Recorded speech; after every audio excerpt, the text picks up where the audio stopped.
effective. It's not a market that I'm happy to have them in. Right. You got it.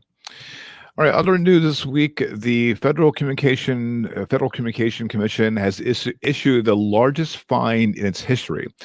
2 Texas-based telemarketers are on the hook for $225 million. Excuse me. After making approximately 1 billion robocalls to people across the U.S. Excuse me. They ran at least 2 businesses that illegally spoofed other companies to try and sell people on short-term insurance plans, claiming they were from well-known providers like Cigna. One of the people involved in the scheme admitted to making, quote, millions of robocalls per day, even as far to go to out of his way to call numbers on a do not call list because he believed it more profitable to do so. And that's not smart.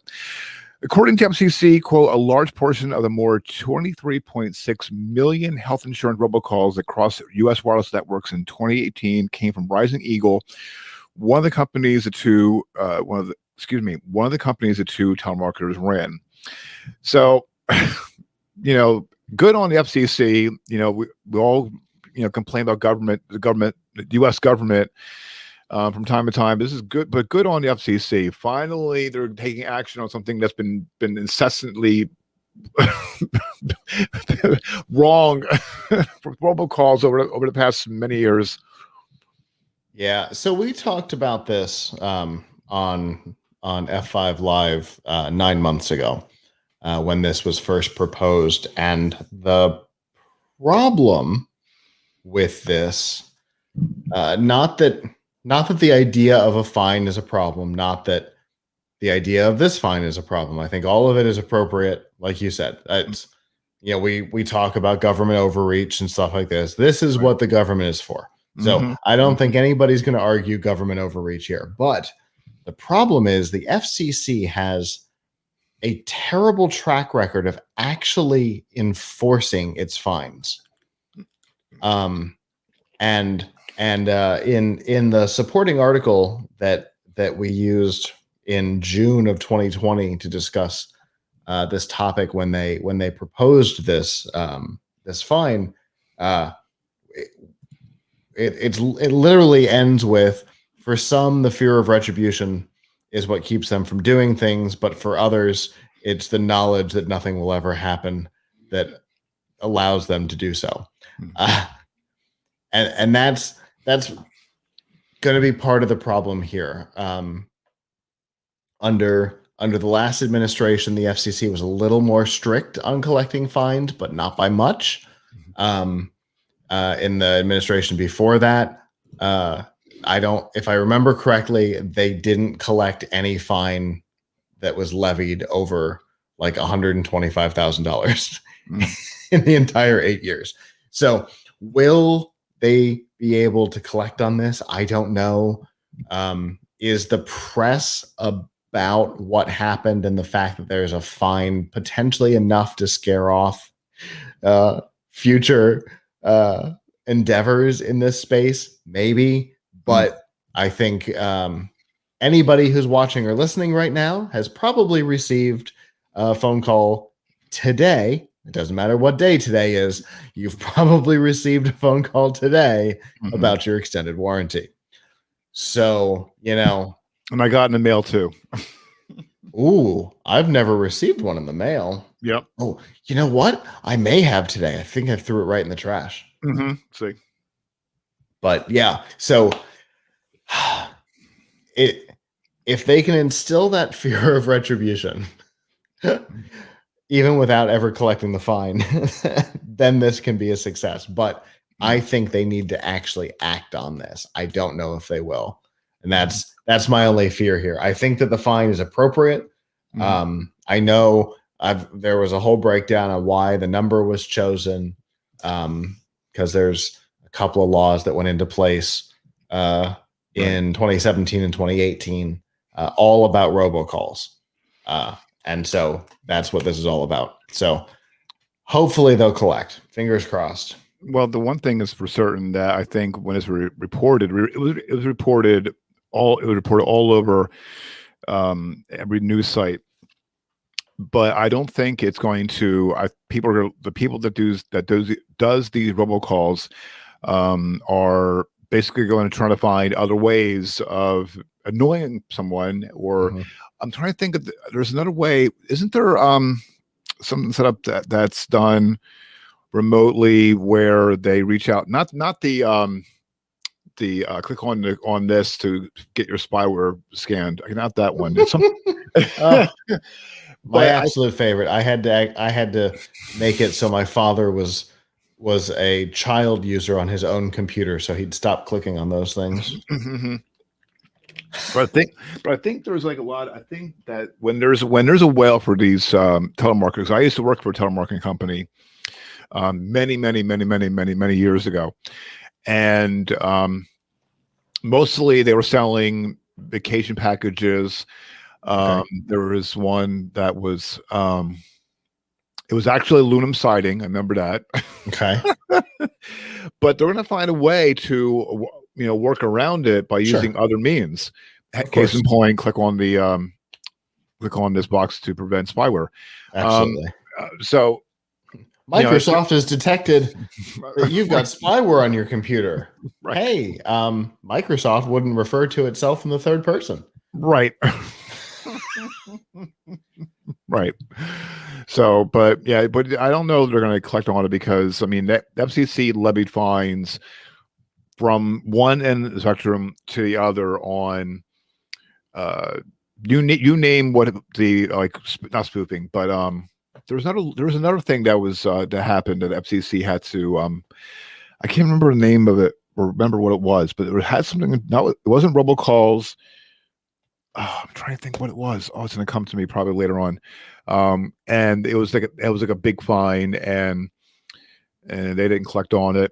So we'll see what happens with this, but something we'll find out about it. They warned T-Mobile about their outage last year. That's it. That's it. That was it. Thank you. I knew it was. I was on a tip of my tongue and tip of my brain. Excuse me. Okay. Yeah, that was it. Just for reference on how big of a problem this whole FCC not collecting fines thing is, the title of the article that was our source from last year is "Proposed Robocall Fine Would Be Largest FCC Fine Ever Uncollected." I got a lot of compliments on that headline. I bet you did. And we'll, like I said, we'll see what happens. I'm gonna, keep an eye on it on what's going to come about. T-Mobile also got hit by the FCC in 2015 for $17.5 million in fines for 911 going down. Okay. I did a search in my back catalog for FCC and fine. And a whole plethora of stuff came up. I've got the announcement of the draft restrictions for laser pointers and airplanes. Whoa. In 2014. I didn't know that it was a nuisance. Oh yeah. You can somebody with a cheap laser pointer can take a helicopter down because you can blind the pilot. Really? Huh. Yeah. It is a felony. The FCC ended up not being involved. Congress got involved. It is an actual felony to point a laser pointer at any flying device. Well, it started with the FCC, but it ended up going through Congress, and it is now a felony. Anyway, that's not our topic. Right. All right. Very good. All right. Other news this week, a researcher has created a, quote, two-factor authentication system for facial recognition that uses face gestures, such as a wink or lip movements, to unlock a device. Why does it not just say a kiss? We know what lip movements we're talking about. Maybe. Touche. We all know what lip movement that or duck lips, but this isn't 2009, so it's probably not that. I was thinking in my head, with the duck lips, the chips. Oh, yeah, Pringles. Pringles, that's it. Yes. First thing that came to my mind. All right. BYU professor DJ Lee touts his new identity verification algorithm as more secure than current facial biometrics, which I don't know. The system known as concurrent two-factor identity verification, or C2FIV, requires you to record a short video of an action using your face, which can also include reading a unique phrase. You then upload a clip to your device for input and authorization, with a system that requiring both your face and a gesture for verification. Oh. Interesting. Yeah. So Lead claims that bad actors can bypass biometrics such as fingerprint sensors and retina scans to hack into your phone by wearing masks or photos, and by simply holding your phone up to your face while you're sleeping.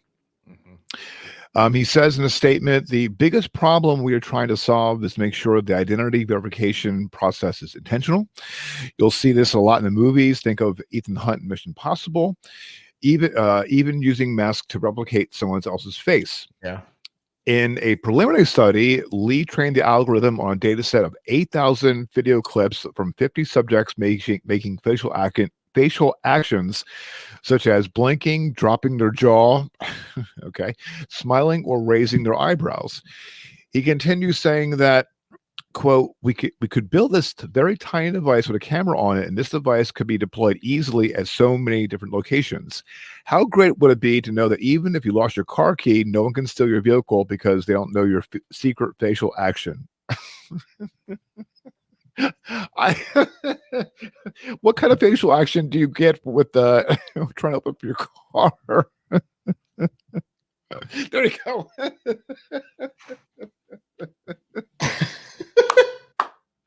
Oh, for those of you who Well, are listening, I did a big smile and double finger guns. Executive shooty fingers. Right. What has two thumbs and not sure about this guy. And if you're watching, I was pointing two thumbs at myself. I don't know. I can see, so long as it's not ignoring the other aspects, right? Because it is two-factor, right? Mhm. So it's doing the traditional biometric scan, Right. and adding this motion recognition. Now, being trained on 8,000 clips from 50 people is not enough, but I understand it's a proof of concept. I get it. Mhm. It's the mad scientist phase. Yeah, it's not intended to be perfect. It's intended to prove that it works, and it does. Fantastic. Now the goal is, to try and deal with some of the issues, right? Like we know that the Apple Face ID can easily be unlocked by a twin. Right. I was just about to. Yep. Whereas the fingerprint ID, not so much. Right. So now that we've got this trained, let's teach the twin the thing, a smile, a wink, or whatever, see if it can ignore them, because everybody moves differently. And that's what's, that's the thing. Even if you're going to wink, everybody winks a little differently. So there's that. So, let's grab some twins and see if the twin can unlock it. Let's put the person somewhere else. Let me take their phone, send them somewhere else, put them on a video chat, and hold the phone up and see if holding somebody hostage is enough to, remotely is enough to be able to unlock it. All the things that have been proven issues with stuff like Apple's Face ID. Let's see if this actually does solve the problem, or if this is just an extra layer that doesn't get us anywhere. But the promise makes sense. The promise is there.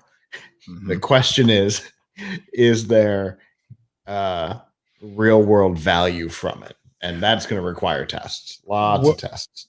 not to mention with a facial gesture, if you're outside, depending on where the camera is at and the lighting, and also, or even at night as well. So how does so as far as tests to be run, they have to probably run, or he, excuse me, would have to run those tests to incorporate, the lighting, Maybe or it could be done. It could be done with the infrared camera that's on most of these that do the actual facial scans. okay, It's why you can usually unlock your phone with Face ID and stuff like that in the okay, dark. okay, Is because it's actually done with a little miniature Microsoft Connect. okay, all So right, it's all done with infrared. It can be done in pitch black, and you won't know. So if they're able to do that, right, to be able to right, track motion and stuff like that to the detail, the Connect 2 was able to.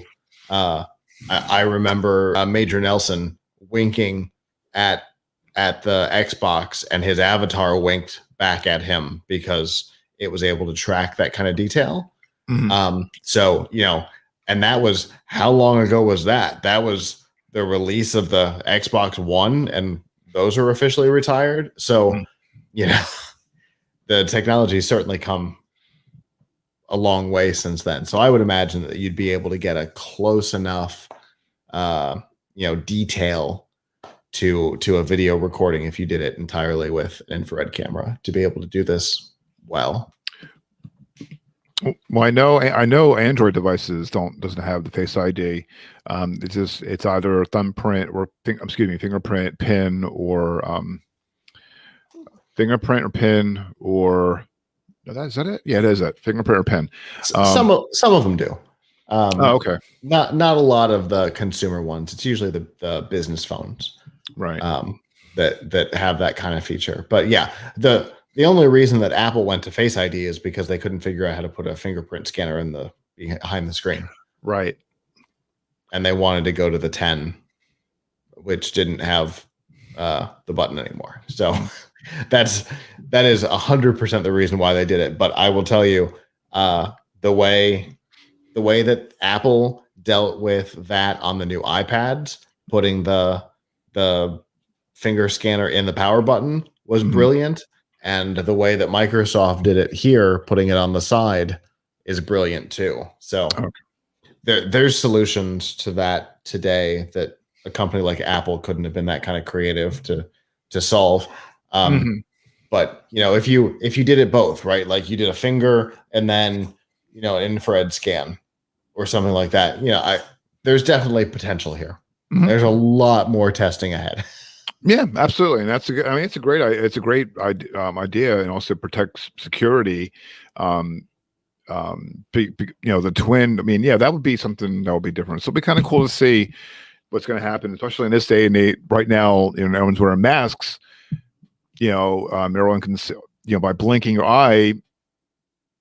As far as like face movements, that's going to be kind of hard because half your face is covered with a mask. So, Mhm. that'd be interesting to see. Yeah, Face ID has been a disaster on the iPhone ever since masks started. Mm,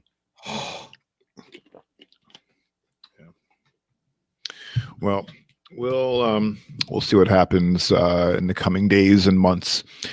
Also, now we've been talking about here on this podcast and also on FI Refreshing Technology about people cannot get access to the internet where people live in rural and underserved areas of all of the U.S.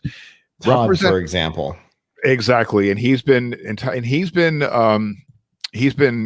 lamenting and bitching, which and rightfully so, because he's way out in the boonies. I mean, way out in the boonies, and he's a happy puppy when the Starlink satellites go up.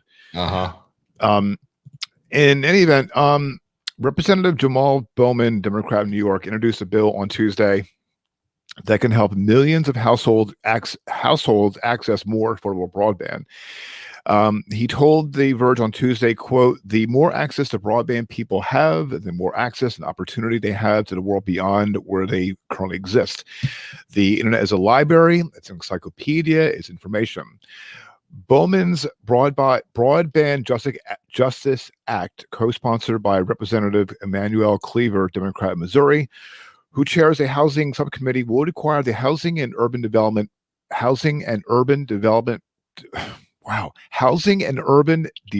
Department, say that 5 times real fast, HUD. along right, or better known as right, along with the along with the Treasury and USDA, to updates its utility allowance definitions include broadband so that it can be subsidized for families living in government assisted housing. Other utilities like gas and electricity are already subsidized in this way. The bill, excuse me, the bill would also create a new grant program to help wire buildings and build out other broadband related infrastructure. Bowman says also, quote, he told The Verge, quote, there's a lot of momentum and energy around making this utility, not just members from Congress, but from organizers on the outside. The grassroots is really behind this. And I think this is great because the company I work for, they can't afford, just like basic 25 up, down internet speed. And there's because there's no profitability in it. There's no way that the cost of running some of these lines will ever pay for themselves. And so therefore it could never happen. Now, right. As we say during CES and Collision and things like that, things that suck are where great ideas come from. And so you do have companies out there looking to solve this problem without the government. But they keep, I don't know. I think Facebook and Google's ideas seem more like kids screwing around than legitimate solutions to a problem. Hot air balloons and blimps. It just seems like somebody with too much money who doesn't know what to do with it. But you've got Elon Musk who's literally trying to solve this problem. But what kind of turnaround are we looking at? If there's only one company doing it, will it ever be, financially stable? Things like that. I have long said that the internet should be a utility, but there's a problem that they're not prepared for. That is different for internet than it is for the current utilities, and that's content. Right. And classifying it as a utility could change the way we look at content on the internet. So there's no way this goes into place. Yeah, and also as it's written, you can't classify the internet as a utility right now. Because the way Google and Facebook and Twitter have been behaving the last couple of years, suddenly becomes a felony. And like Zuckerberg is on the hook for jail time for it's a serious transition in that classification. So this thing as pitched can't happen. No way. Everybody in the world petitions against this. But if you drop that utility classification, and instead put aside funding for build outs, and then we talked about it a second ago, hold them to it. Because ask Time Warner how the agreement for that purchase went in going into charter, and they had certain requirements on what to use some of the funding for, and it hasn't happened. And the state of New York is considering rescinding its approval of the purchase, which is a huge deal. But actually hold them accountable, right, to that agreement, and then I think there's a middle ground. Right. They're never going to be able to get a utility classification through, though. Right, because it's not right, because a lot of these companies are not regulated, and basically also these companies can charge we're not talking like a couple dollars, we're talking exorbitant amounts of dollars per month. And also it has a lot to do with the fact that it's monopolized in so many places. Right, exactly. Avram and I talked about this a couple of weeks ago. When we moved the studio, right where we were before, our building only had one choice. And now where we are, we have a project next month that if it happens, I might bring in a second internet connection because I can, which is insane. Yeah. To me, the idea that we could bring in a second connection from a second company as a backup feed is crazy. Yeah. But I have 4 choices here. Right. Which is so unusual because It most is. people, especially the people that we're talking about here, right? Mhm. People who are in well, I mean, let's just say Section 8 as a whole. It Mhm. doesn't necessarily have to be government owned housing from the HUD. It could be government discounted, like most of Section 8 today. Right. You know, you could be in my old apartment complex, which only had one choice because the complex had an agreement with Mhm. that carrier that nobody else could put lines on their property. Mhm. And so, oh, they can charge whatever they want. Luckily, that hasn't been a problem here, but in New York, it's a huge problem. Mhm. For example, in LA, it's an even bigger problem, I think. Well, I know. But it's a huge problem Yeah. when you're in these monopoly situations. They can charge whatever they want because what are you going to do? Yeah. Well, I know with me, we talked about this a while ago, few weeks ago, a month ago, that where I used to live before I moved 5 years ago, where I lived in an apartment complex, Cablevision was the only provider because they Mhm. had a contract with the township, and then I don't know how long the agreement ended, and then Verizon came in, and I was like, "Woohoo! I'm a happy puppy." I'm going to definitely get Choices. exactly right. So now when I It moved, I doesn't had even it doesn't even matter what the other choice is right. because one of the choices here is wow. Who Hmm. cares? Hmm. I'm never going to use it, but having choice creates competition. Competition brings down prices. Right. And like you You can here, ask AT&T and T-Mobile all about that, or AT&T and Verizon all about that right. when Jean Legier took over T-Mobile. Right. Yep. Exactly. Competition creates lower prices. Exactly. But And with you've got these nonsense agreements in townships and apartment complexes and yep. condos in commercial properties where we have AMROC, we only have one choice. Hmm. Luckily, again, it's the same one that we have here. So Right. we're not getting screwed on it, but they could if they wanted to. Right. And then also too, I think, and I know that with me where I'm living now, I have Verizon and I have Cablevision, or now it's Optum, excuse me, and Comcast. So if I wanted to, if I wanted to have my own business, and or do something, live, I can easily. I'm literally like right across the street from what my house is. Um, right across the street, I'm like like literally in one town over, within like 50 feet. So, and I've been getting phone calls, not robocalls, but I've been getting welcoming letters, come to Verizon. I mean, Comcast, like, I'm happy where I'm Mhm. at, but it's like, but also too, you want a comparison shop, price comparison as well. And you can Which, pit them against each other. yep, You can yep, say, you can call up, let's say you're on Verizon and you can call up and say, well, Comcast just offered me this. So mm-hmm, what are we doing? mm-hmm, Am I switching to Comcast or are you fixing this? right, Are you going to meet it or beat it? What are we mm-hmm, doing? and And like, a lot of times they will, like they'll play yep, ball, yep, but not if there's no competition. And right, that's the problem. And mm-hmm, that's what this is really, in all reality, that's what's trying to be solved here, right? Is the fact yep, that so many places have these stupid agreements for condos and apartments and stuff like that, mm-hmm, where you only have one choice and they screw you. Now, there's going to be a weird it's going to be a weird situation where if the government gets involved, the prices are going to go up to take advantage of some of the subsidies, but only on people who are taking the subsidies. It's going to right, be it's all very weird. It's what always happens. The apartment complex I was in did the same thing with rent. mm-hmm, But mm-hmm. every, the price of the property went up like 40% overnight. Uh, Ooh, wow. because they started taking Section 8 again. And Oh, they okay. went, well, if we can get people to pay this price, then that's what we can tell the government we're charging. Mm, So, but yeah, I think overall, there's no way they get it classified as a utility.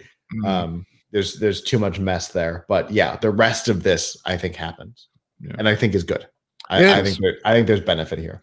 It is, and hopefully this goes through. And a lot. We also need to get rid of a lot of the restrictions that prevent competition. Mhm. I think. I mean, we did a good job. We did a good job 10 or 15 years ago. where it must have been under W, I guess, where we put there was a law that went in that apartments and condos couldn't prevent residents from having a satellite dish, which added a cable alternative immediately. Now we just need to get rid of those same red tapes for internet, and a lot will change. Yeah. Well, we'll see. We'll see what happens. All right. Next up, according to IDC, the wearable market in Q4 2020 grew by 27% over last year, and the largest beneficiary of that was Apple. No, speaking of, the company shipped 36.2% of all devices during that period, compared to just 8.8 and 8.5% for its nearest rivals, Xiaomi and Samsung, respectively. Much of that came for a 45% increase in Apple Watch shipments. IDC figures that Apple shipped 55.6 million wearable products during that quarter, up 27% over last year, compared to 13.5 million and 13 million units for Xiaomi and Samsung, respectively. Apple has never released exact sale by product, but analyst Ming-Chi Kuo said recently that Apple shipped around 90 million AirPods in 2020. Referring to earphones and headphones as hearables, which is the most god-awful name I've ever heard. Yeah, I hate that word. It's wearables, not hearables. Well, so I'm okay with the term hearable when we're referring to hearing aid alternatives. Fair. But that's not what we're referring. And that's what that term used to mean, and it's not what it means here, and it bothers me. Yeah, so I agreed. Now, IDC said they have became, quote, the most have device of 2020. IDC is saying also, research director is saying, quote, hearables provided a new degree of privacy, particularly during home quarantine, while also out in public. Yeah, that makes sense. Yeah, and for whatever reason, the past, I don't know, like for off and on, I've been thinking about getting an Apple Watch, or because I'm so used to having a watch, like back in the day. You ask what time it is, and you point to someone, like it's it's this time. But for whatever reason, I'm thinking about, I don't know, but think about getting an Apple Watch, but I'm not really interested. You got to have an Apple product to sync it to. That's true. Yeah, all I have is my Android, so yeah. But I'm a big fan of the Samsung Gear watches. I mean, in as much as I can deal with wearables, I hate wearing things. This is a struggle for me. I have an Apple Watch, and I wear it for about an hour a week when I go to the gym. Mm-hmm. And then I put it back on the charger, and I wait until I go to the gym again. I don't find any benefit in a smartwatch, but that's a whole different issue. Yeah, I don't know, because people are like, I've seen people out and about, where if I go to the store or or pretty much anywhere, I'm seeing people wearing an Apple Watch. Mm-hmm. Literally, yeah, I see them on TV a lot too. Yeah, exactly. Yeah, that's right, on TV too. But it's unfair on TV, because depending on who the person is, Apple may have given it to them to convince people there's more of them out there. That's how they got people to buy iPhones. True. And it's why people think that anybody owns a MacBook, because I see them on TV. But Apple sold like 11 of those last year. Right. Yeah.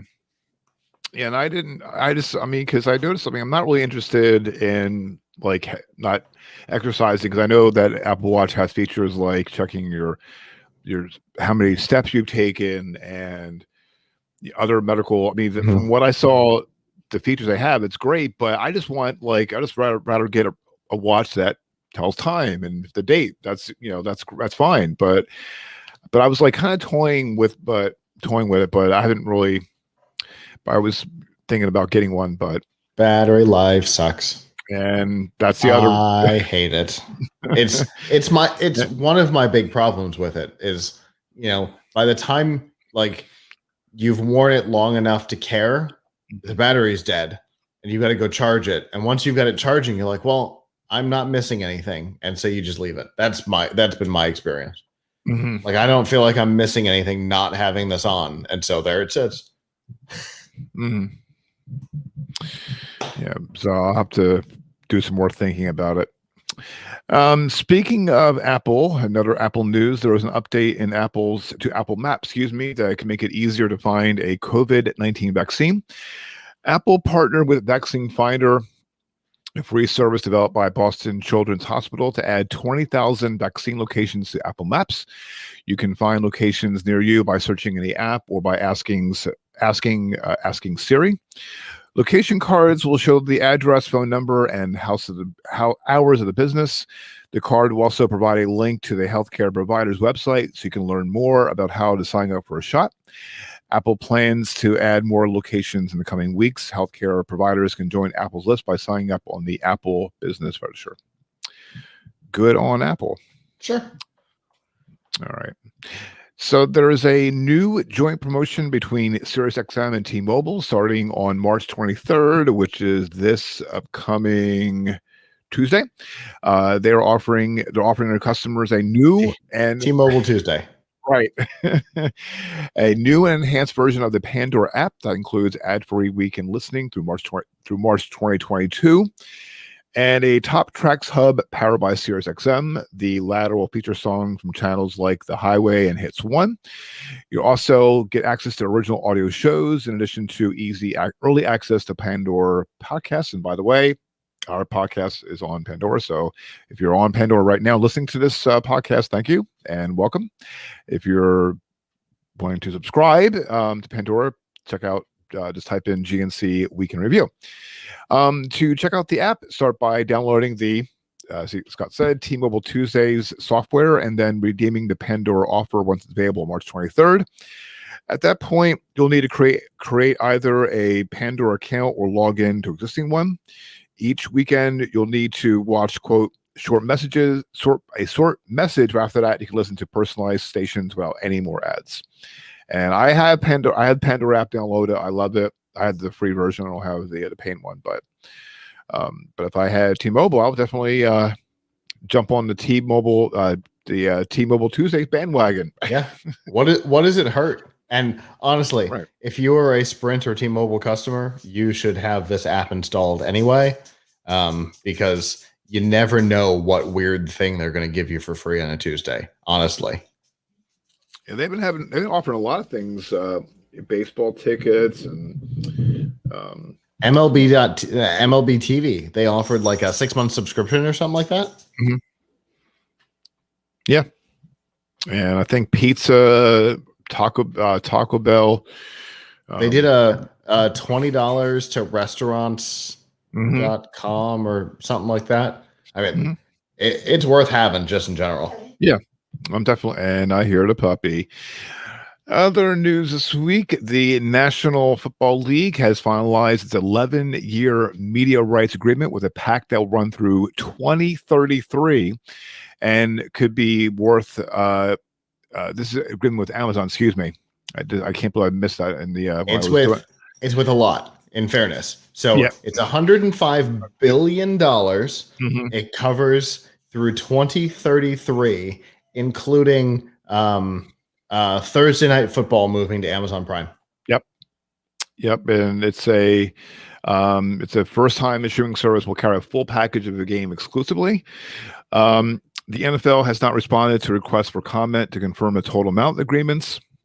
So basically, the NFL has with agreements with Fox, CBS, I believe NBC, and ABC/ESPN. ABC, right? ESPN, right? ABC/ESPN has picked up 2 Super Bowls in that time. Mm-hmm, that's correct. Amazon is paying about $1 billion per year, according to people familiar with the matter. The NFL has not responded to requests for comment to confirm the total amount of agreements. Mike Hopkins, Senior VP of Prime Video and Amazon Studio, says in a statement, quote, NFL games are the most watched live program in the United States, and this unprecedented Thursday Night Football package gives tens of millions of new and existing Prime members exclusive access to much must-watch live football on Prime Video. And again, I have Amazon Prime. I love it, and I like it because they don't air a lot of commercials on it. Mostly just for themselves. Exactly right. Exactly right. Exactly right. So, and also they have a feature. If you listen to it's Hannah Storm, and I forgot her name. There's two commentators that will the audio will dip down a little bit and they'll come up, so you get like a behind the scenes, not behind the scenes, but they do play by play. So I was watching that. It's pretty cool. But they on the audio, when the live stream and they dip the audio down, they don't play commercials on it versus the live version. Nice. Which is pretty cool. Yeah. So I'm definitely can't wait to when football season comes up again. And the agreement with CBS Viacom. Yep, CBS Viacom. Yep. Expand the partnership with Nickelodeon for the NFL. They said that they were very excited about continuing to expand a family-friendly version of the NFL through the Nickelodeon brand. You know, this season there were games run on Nickelodeon, and there was the green slime fountains at the end of the field, and obviously all AR on top of the feed. But you know, it makes sense. It does, and I think too with that agreement with Nickelodeon, that I think that, and it's smart. You know, we talked about content; they want more eyeballs. The more eyeballs they can get, you know, and the younger set, it's win-win. And they've got to start building up a new generation of NFL fans, or when this 2033 expires, they won't have any new leverage because their viewership is the only one that seems to be going down. It's the NFL and CNN. That seems to be the only two places that during lockdown saw ratings dips. So, yeah, we'll see what happens. But like I said, I can't wait. Yeah, speaking of this, I'll be glad when it's over and getting back to somewhat normalcy. Well, Walmart is getting into the connected TV space with its first Android TV stick. Android TV Guide spotted this in a FCC listing. They're saying that the new device looks like a fairly basic dongle that plugs into your set's HDMI port. And they're saying that it's unclear if the stick, which carries it's going to be branded by the On logo. This is Walmart's brand. Will offer access to. It is pronounced own. Own. Okay. Own. Okay. You remember that before? Okay, you're right. We'll offer. I only know that because they had it in parentheses on a product during Thanksgiving last year when I was there getting the Monster lights. Okay. It's the only reason I know. I saw it in parentheses. It connects. It's connected. It will offer access to Android TV or the revamped Google TV interface. Also, 9 to 5 Google is reporting that the listing says the stick runs on Android TV 10, but it's saying the company remote looks like it's for Google TV. The remote also features quick launch buttons for the main video and streaming services, including YouTube, Netflix, Disney Plus, and HBO Max. Inside the stick is a M-Logic S805Y chip, which only provides a full HD resolution. They're also saying it looks like when they're saying that it uses a micro USB for charging instead of the common USB-C connector. Walmart is throwing an HDMI extension cable too, in case your TV is on a mount, or you want to stick closer to your Wi-Fi router to boost the connection. There's no word on a release date, but it shows on. But as with a FCC listing, usually indicates the launch is imminent. So that's a good thing, but I have there's a lot of unknowns with this stick. So we'll see. The remote looks suspiciously like a Roku remote. I'm not gonna lie. Okay. specifically the Roku stick, not the TV, Right. because the TV remote has the 4 buttons up and down for the quick launch, Mhm. but the one for the TV, no, for the stick has them in a 2x2 grid, just like this one does. Okay. It's very similar, but yeah, it's definitely got a Google logo up at the top. Okay.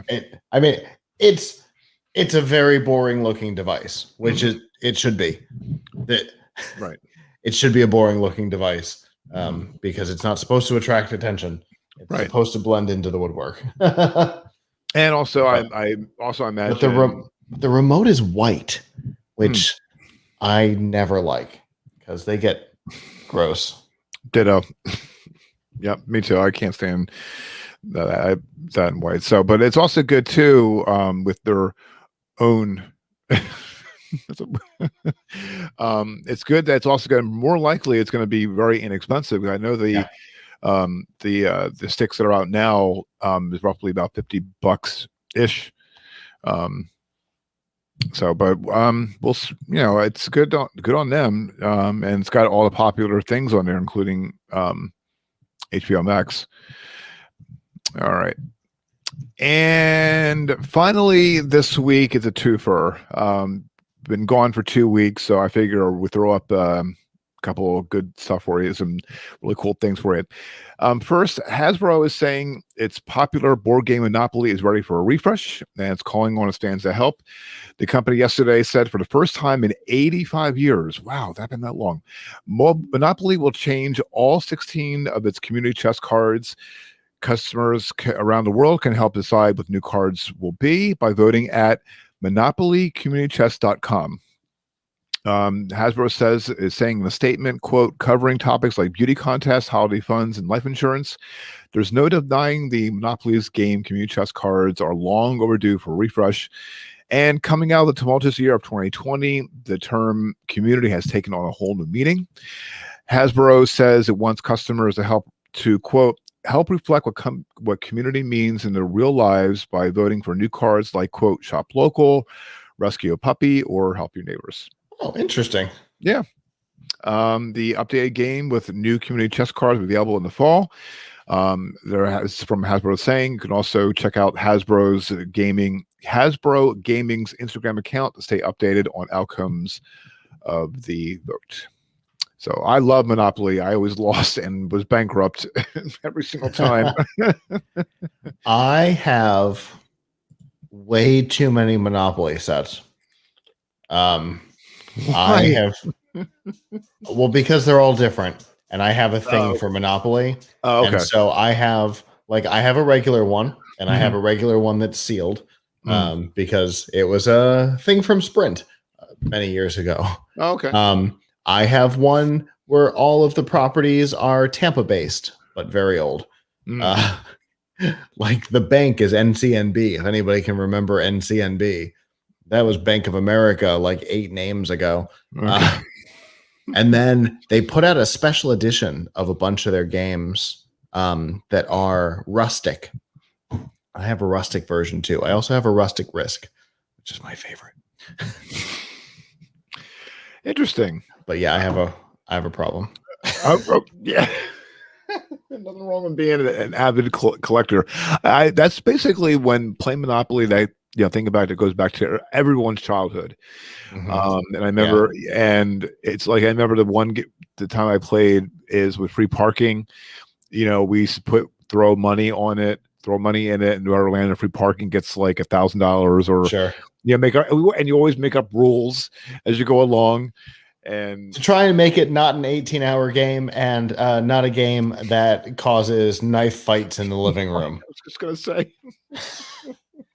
Because friendships have been ended over Monopoly and Risk. Yes. I remember playing Risk too when I was a kid, and kids would come over. I was over some kid's house, and we were playing, and and we'll all be diabolical, and loading up all these troops, and then someone's game or their army got obliterated. So one kid just like flips the table. Yep. And they are never invited back. Right. And then eventually you get down to just the last two people Mhm. who can be Right. civilized. Right. I was one of them because when that kid threw that table up and I'm like, jaw hit the floor. I'm like, dude, what's going I on? I always associated with on Seinfeld the Mm. game between Kramer and Newman, where they were carrying the board around with them Mm. because neither of them trusted the other one to Yep. not mess with it while they weren't looking. That was a funny episode. Oh, that's cute. All right. And lastly and finally, Coca-Cola is launching a vending machine subscription service in Japan in hopes of reviving sales at the drink dispensers. The machines have been a common sight in this country for over 100 years, offering anything from snacks and toys to pet food and beer. So, with the pandemic being affected by the pandemic, affected sales dropping over to over 35% as people were forced indoors and away from crowded city centers. So, in a bid to lure back customers, Nikkei reports that Coca-Cola is running a subscription option via its Coke On smartphone app that lets you grab one drink per day for 2,700 yen or $25 per month. Wow, that's a lot of cans. From 340,000 vending machines. Also, Coke does offer drinks in Japan, including unsweetened tea and black coffee. This is according from Kaduko. The new quote Coke on Pass service. Kotaku. Kotaku. Kotaku. Okay. Fair enough. The new Coke On Pass service launches in May with a promotional offer of 1,350 yen or $12.40 to get more people using the app, which had 25 million downloads as of January. Holy crap. I would like to start by saying that Coke On apply directly to the Coke. No, that I can't. It's all I can think is that it's a forehead treatment for Coke addicts. So that's not the best name because head on apply directly to the forehead. Right. Also, depending on the size of these drinks, right? Mm-hmm. This could be a great or a terrible deal. Because for $25 a month, if you're getting a can per day, right. Well, that kind of sucks because that's like 88 cents a can. Mm-hmm. No, thank you. Right. But if you're getting a bottle, I'm on board with that because those here can retail anywhere from $1.25 to $2.50 or $3.50 depending on where you are. Right. So that would be a great deal. Yeah. But at $12.40, sign me up. Don't care what size it is. I'm in. Great idea. Right. Yeah, I don't. Bothers me that it's not half. Yeah, it is half. Okay. It's half in yen, but not half in dollars. We lost 20 cents somewhere. Okay. Well, somebody rounded up on the 2,700 yen to $25 calculation is my guess. Yeah. Well, I'm not good at the exchange of currency. So and it changes from minute to minute. So right. You literally could check it 2,700 and 1350 and it could have changed in that time. So there's always that possibility too. Mm-hmm. Yep. Okay. All right, very good. Now that is the tech news for this week for Friday, March 19th, 2020. Up front and about top of our show, I didn't hit the live button. So okay. I was wondering because like in the middle of the first story, all of a sudden a thing came up on the screen that said the show's live. I'm like, yeah, I know. Yeah, that was on me because I wasn't paying attention. I was looking at I was playing the intro or the intro counter timer, and I looked at it, and so that's on me. So I apologize. So if you're listening, if you're watching live, if you missed about 10 minutes in the beginning, I apologize. That was on me. Good. So Good news. If you're watching live and you want to go back and hear those first 10 minutes, you can go to gncweekly.com and there you can listen to the part that was missed on the video live show. Right. There you go. Problem solved. There you go. in about a half hour. In You'll about be a half able hour. to do that. In about a half hour. And also if you're listening on listening on the app or on your app, excuse me. Oh, this is not my day. This is not my night. So if you're listening, you only probably caught about 3/4 of the intro, beginning, and the intro in the first story. So again, that's on me. So that will not happen again. All right. In the meantime, thank you so much for tuning in for this week's episode. Show notes from this episode can be found at gncweekly.com. Also, be sure to check out the latest tech news and commentary from geeknewscentral.com. And be sure to tune in Mondays and Thursday evenings at geeknewscentral.com/live for the Geek News Central podcast. And then be sure to watch and tune in on YouTube. Excuse me. Be sure to watch and tune in on gncweekly.com/live. And I guarantee I'm going to make sure that we're going to be at the top Friday evenings at 8 p.m. Eastern time. So please be sure to like and subscribe to the GNC WIR channel on YouTube.